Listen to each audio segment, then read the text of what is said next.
News 24/7 on the map now in Minnesota, where the Democratic Party faces questions about its future. This is, of course, the start of the Democratic National Committee's summer meetings. They're happening today, and speaking right now is State Senator John Hoffman, shot earlier this year amid some political assassinations and assassination attempts. Let's listen to his story. Happened here in Minnesota in the early morning darkness of June 14th with the political assassinations of Melissa and Mark. And what happened to myself, my wife Yvette, and my daughter Hope was pure evil. It was a political attack on public servants and public service.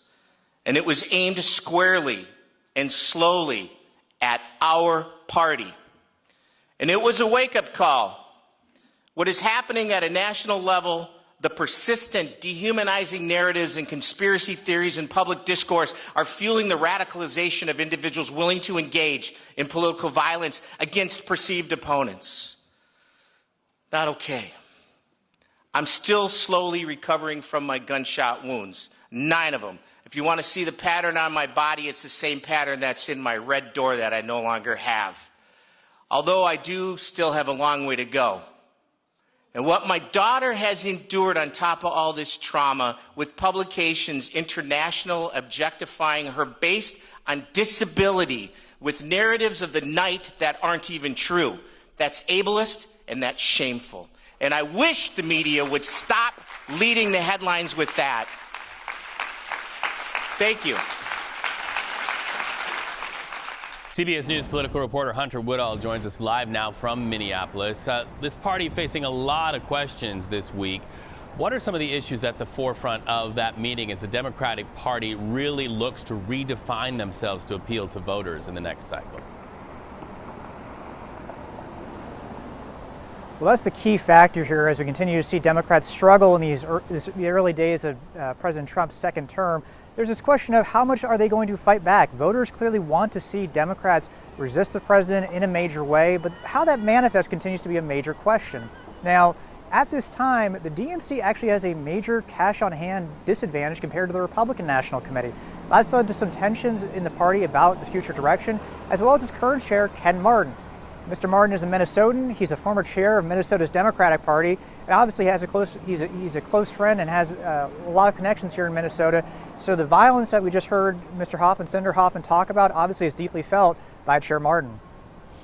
Well, you know, these issues really fuel whether people write out the checks or not for the next cycle. And in order to get people to write those checks out, either party really has to have that differentiating point, that talking point, that war drum. So let's talk about this. California Governor Gavin Newsom has really beat that war drum in the fight against President Trump. There's a lot of speculation that he could run for president. He's done that relative to pushing for California to redraw their own congressional maps. But aside from Mr. Newsom, what other names are we hearing in this early stage? What kind of a bench do Democrats have? Well, there's that great bit of uncertainty here about which Democrats will actually run in 2028. Obviously, a lot of folks are being very subtle about their plans. What was notable today, we saw Minnesota Democrat Governor Tim Walz, obviously the vice presidential nominee in the last presidential election. He came and spoke to the DNC officials on hand here in Minnesota. He's seen as somebody who could run. It's not clear how well he would do, given obviously being part of a losing ticket in the 2024 general election, but it does seem like there is more of a tilt towards governors. Like you said, California Governor Gavin Newsom, Maryland Governor Wes Moore seen as a potential candidate, as well as Kentucky Governor Andy Beshear and potentially Michigan Governor Gretchen Whitmer. So after years of it seeming like senators and members of Congress had more of the inside track on becoming presidential nominees, it does seem like in the Democratic Party there are more governors who are seen as being part of the future. Hindsight is 20/20. But a lot of people say that Democrats in the last election cycle really put all of their eggs in the Project 2025 basket and did not adequately speak to kitchen table issues, what people pay at the grocery store, what people pay at the gas pump. Do you see a pivot by Democrats to readjust their messaging going forward?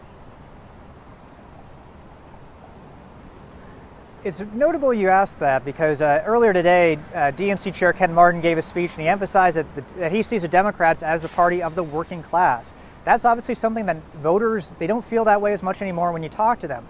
But there is this idea, and Chair Martin said this in his speech, he wants to see Democrats not focus so much on winning the argument, he wants to see them focus more on winning elections. That's a pretty noticeable thing here in a Democratic Party that obviously seems to favor being very online, winning that social media argument. And obviously Chair Martin is saying they have to find a way to win elections, and a key to that is obviously messaging through the economy. Hunter Woodall, thank you. We'll let you get back in the building, continue taking notes. We appreciate you stepping out and talking to us today.